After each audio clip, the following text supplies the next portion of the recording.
ವಯೋಸಹಜ ಕಾಯಿಲೆಯಿಂದ ಬಳಲ್ತಾ ಇದ್ದಂತಹ ಜಾನಕಿ ಅಮ್ಮ, ಫೇಮಸ್ ಖ್ಯಾತ ಗಾಯಕಿ, ಅವ್ರನ್ನ ಕರಿತಾ ಇದ್ದಿದ್ದು ಜಾನಕಿ ಅಮ್ಮ ಅಂತ ಹೇಳಿ, ಮೈಸೂರಿನ ಅಪೋಲೋ ಆಸ್ಪತ್ರೆಯಲ್ಲಿ ನಿಧನರಾಗಿದ್ದಾರೆ.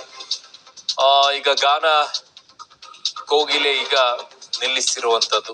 ವಯೋಸಹಜ ಕಾಯಿಲೆಯಿಂದ ಬಳಲ್ತಾ ಇದ್ದಿದ್ರು ಎಸ್ ಜಾನಕಿ ಅಮ್ಮ, ಖ್ಯಾತ ಗಾಯಕಿ ಎಸ್ ಜಾನಕಿ ಅವರು ಈಗ ವಿಧಿವಶರಾಗಿದ್ದಾರೆ. ವಯೋಸಹಜ ಕಾಯಿಲೆಯಿಂದ ಬಳಲ್ತಾ ಇದ್ರು.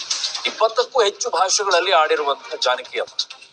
ಸೊ ಈಗ ಮೈಸೂರಿನಲ್ಲಿ ಅವರು ನಿಧನರಾಗಿದ್ದಾರೆ ಅನ್ನುವಂತಹ ಮಾಹಿತಿ ಬರ್ತಾ ಇದೆ. ಜಾನಕಿ ಅಮ್ಮನವರ ಬಗ್ಗೆ ಹೇಳೋದೇ ಎಲ್ಲರಿಗೂ ಗೊತ್ತಿರೋದೆ. ಆಗಿನವ್ರು ಒಂದೊಂದೇ ನೋಡ್ತಾ ಇದ್ರೆ